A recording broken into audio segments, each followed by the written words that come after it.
Assalamualaikum warahmatullahi wabarakatuh. Halo sahabat SABS semuanya, dimanapun teman-teman berada. Balik lagi sama aku Alfiana Eka. Dimana lagi kalau bukan di podcast Lebih Dekat dengan Sekolah Alam Bengawan Solo episode 5. Nah, kali ini Alfi juga nggak sendiri, tapi Alfi ditemani dengan salah satu narasumber yang sangat spesial. Oke, ini beliau adalah salah satu orang tua murid dari anak didik yang bersekolah di SABS. Yuk lebih lengkapnya langsung aja kita tanya kepada Ibu siapa Ibu namanya? Farida. Perkenalkan dulu. Oke, Ibu Farida. Ya. Ini orang tua dari murid. Saya Farida, saya orang tua dari Naren, kelas 2 di Sekolah Alam Bengawan Solo. Oke, berarti Ibu Farida ini orang tuanya Naren ya Bu, SD kelas 2 ya berarti saat ini. Oke Ibu, mungkin nanti ngobrol-ngobrol sedikit nih Bu terkait gimana dari pandangan orang tua siswa yang menyekolahkan anaknya di SABS tentunya. Nah mungkin dari Bu Farida sendiri nih Bu, dulu awalnya kenal dari SABS ini seperti apa Bu? Awal sekali dulu kami sebenarnya pindahan Mbak. Iya. Di 2015 kami pindah ke Klaten, terus sekitar tahun 2017-2018 ada liputan tentang SABS ini gitu. Terus kok saya mulai cari tahu dari situ. Itu awalnya itu pertama dari liputan di TV. Iya, terus saya cari tahu ternyata ada salah satu teman saya dulu tuh juga siswanya di sini, anaknya di sini gitu. Terus setelah itu ya karena masih kecil kan belum bisa masuk SD, saya tetap mencari tahu juga, dan sekolah untuk anak saya itu termasuk panjang Mbak, mulai dari pra sekolah ya, maksudnya TK itu kami juga nyari-nyarinya agak susah gitu, maksudnya mencari sekolah yang konsepnya mendekati harapan kami gitu aja sih Mbak, awalnya dari situ. Oke, terus kenapa nih Bu Farida ini yakin atau mantap atau motivasi apa sih yang jadi alasan gitu ya Bu Farida untuk mau mendaftarkan anaknya di Sekolah Alam Bengawan Solo ini Bu? Sebenarnya kalau motivasi banyak ya Mbak, cuma yang salah satunya adalah kami orang tua ngerasa bahwa anak kami nanti akan lebih berkembang di sekolah alam. Konsepnya kan ini memang sekolah alam, walaupun sekarang SD alam kan.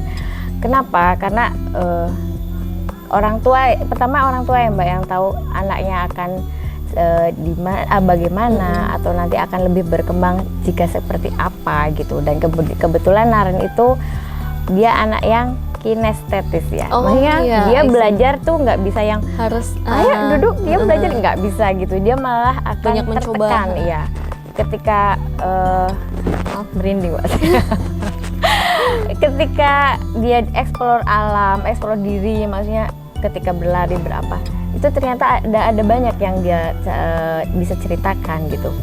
Terus setelah berdiskusi dengan ayahnya gitu, kami juga sempat Mbak ke beberapa sekolah gitu, baik itu yang SD formal biasa, SD negeri, SD IT, SD alam, juga ada beberapa yang kami datangi gitu.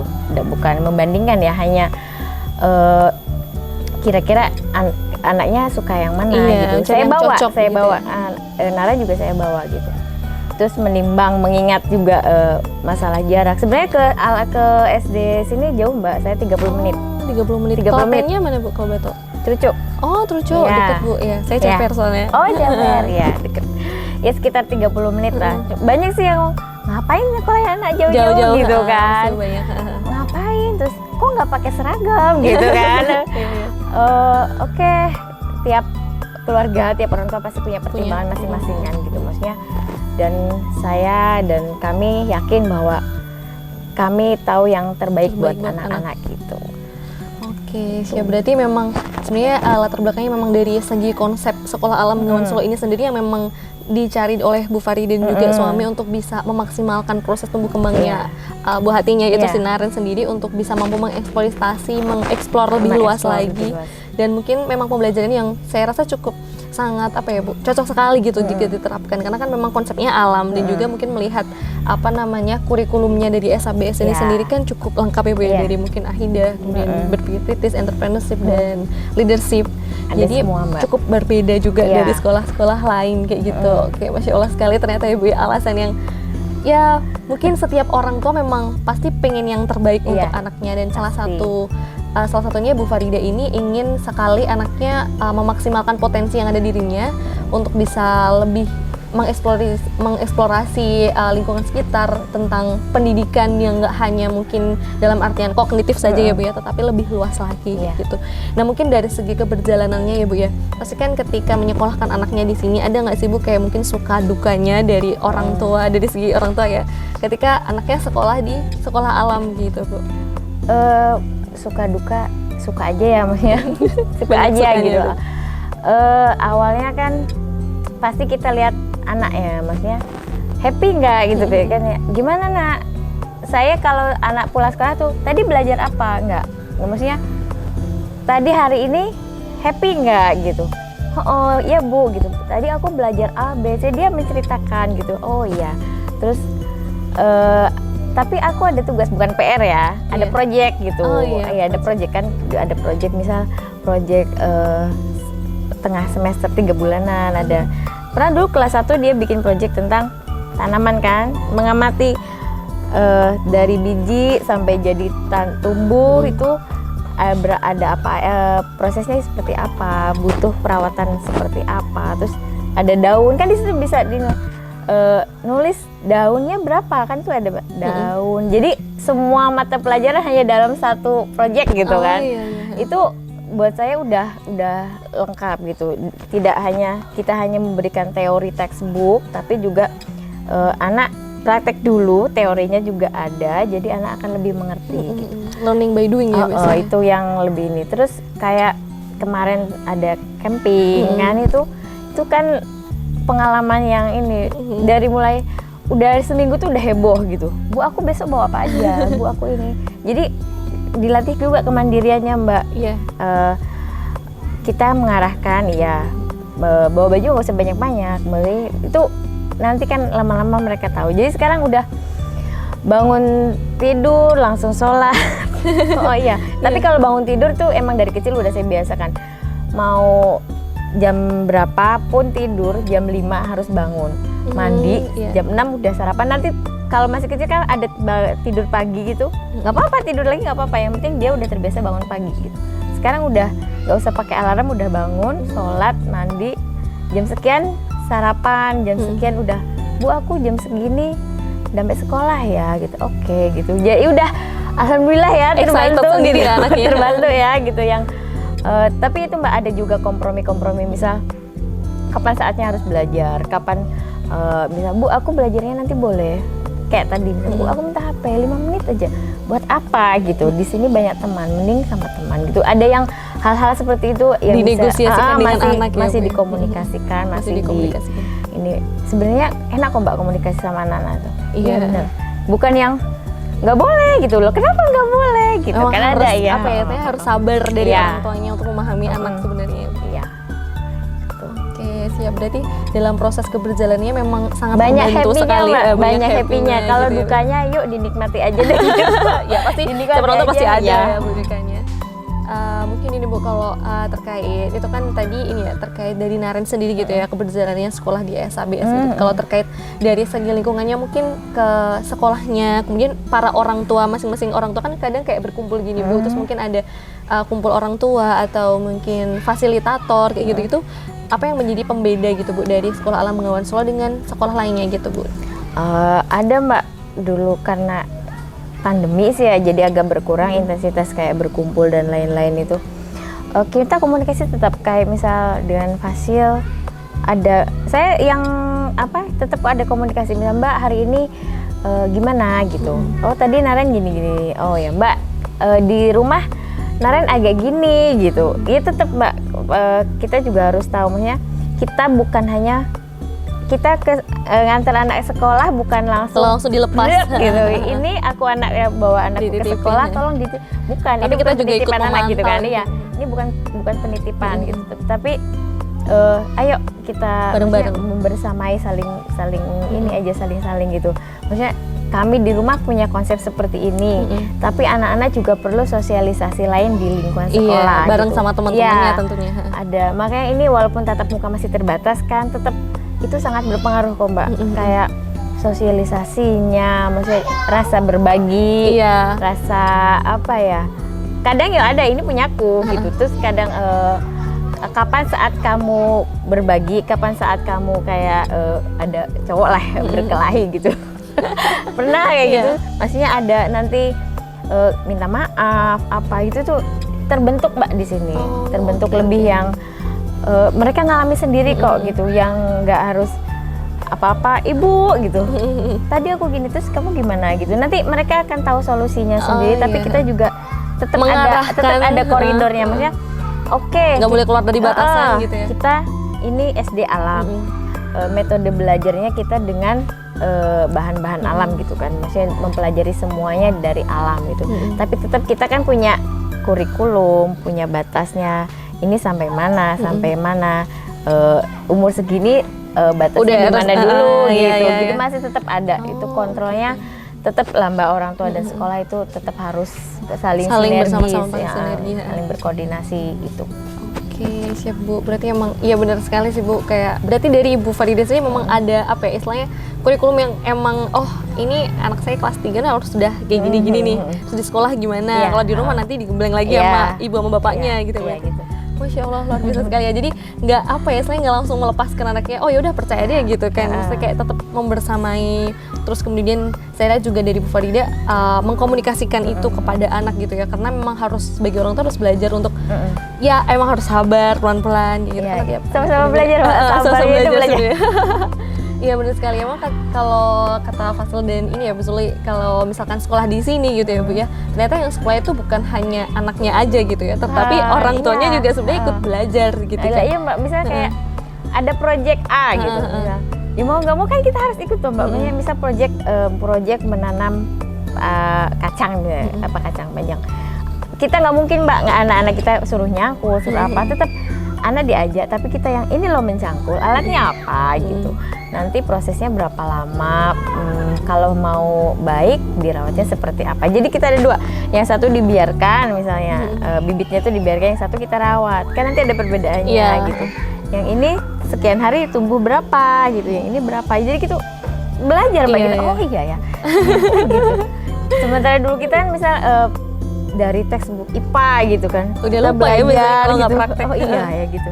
Itu lebih ngena gitu Mbak, karena mereka ngalamin sendiri bukan yang buku. Nanti tapi ya pas evaluasi tetap kita pakai buku ya Mbak, maksudnya ini tanaman apa, nama bisa ada nama latinnya apa, atau di beberapa daerah ternyata namanya berbeda gitu. Kayak gitu kita juga belajar Mbak, maksudnya sebelain anak-anak belajar, kita juga belajar jadi orang tua. Belajar jadi orang tua gitu. Iya benar, mentransfer apa yang memang harus disampaikan ke anak gitu ya Bu ya. Memang Masya Allah sekali kalau dilihat aku sangat melihat parenting dari Bu Farida ini sangat luar biasa sekali gitu Bu. Kemudian mungkin ya Bu ya, satu kata yang mungkin menggambarkan SABS itu sendiri menurut dari segi Bu Farida sebagai orang tua gitu Bu, melihat SABS. Satu kata. Aduh, satu kata apa ya Mbak? Terima kasih. Kalau saya itu aja maksudnya. Terima kasih. Terima kasih. Oke, Bu. Maksudnya terima kasih sudah ada wadah ya, udah menjadi wadah untuk kami gitu, orang tua yang ternyata ada loh sekolah yang manusiawi. Manusiawi buat saya, maksudnya anak bukan hanya sekarang pelajarannya A, ini bukunya seperti ini, teorinya ini, kalau jawabanmu tidak A berarti kamu salah. Tidak seperti itu gitu, maksudnya kita kan anak-anak tuh berbeda ya Mbak, maksudnya tiap anak itu membawa keunikan masing-masing, bakat masing-masing, fitrahnya dari Allah itu tuh udah berbeda gitu. Tidak harus seragam, tidak harus sama untuk menjadi seseorang gitu. Kalau saya seperti itu, maksudnya, merinding.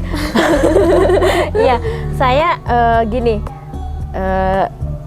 cita-cita saya untuk bukan cita-cita, harapan saya untuk anak saya Naren gitu, maksudnya, ayo nak, golden age kan ya Mbak, kan 0 sampai 12 kan, itu yang harus kita tahu sebagai orang tua. Itu dulu golden age itu usia berapa, harusnya anak seperti apa, seperti apa.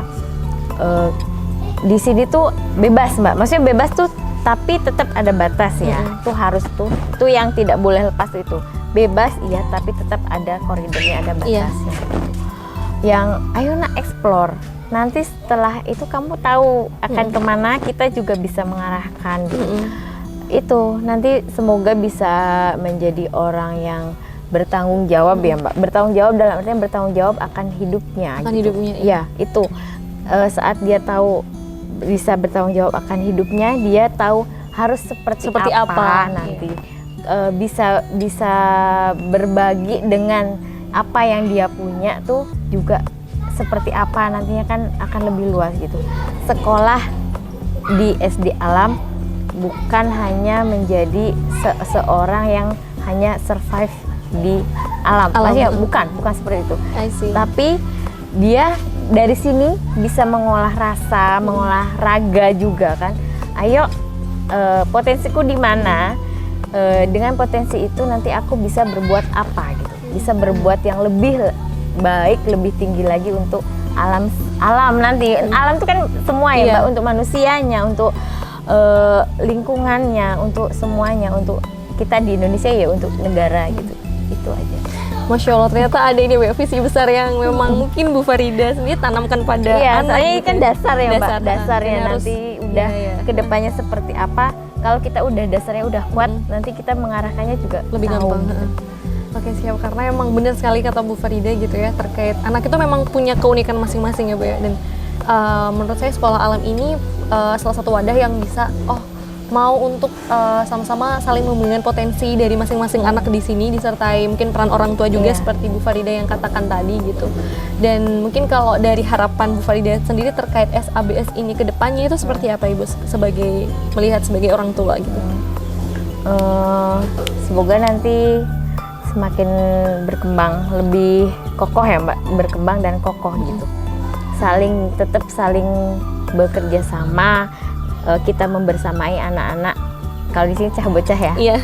Kalau saya anak-anak ya, maksudnya tetap saling ada komunikasi dan bersinergi Mbak. Iya. Saling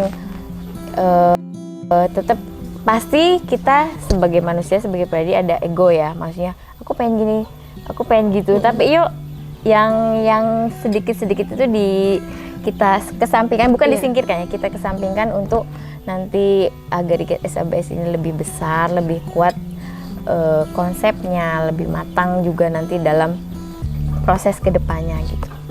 Oke, siap Ibu. Masya Allah, harapannya semoga nanti SABS memang semakin berkembang ya Bu, karena melihat sistem pendidikan Indonesia yang saat ini mungkin harus lebih adaptif lagi dan sebagainya.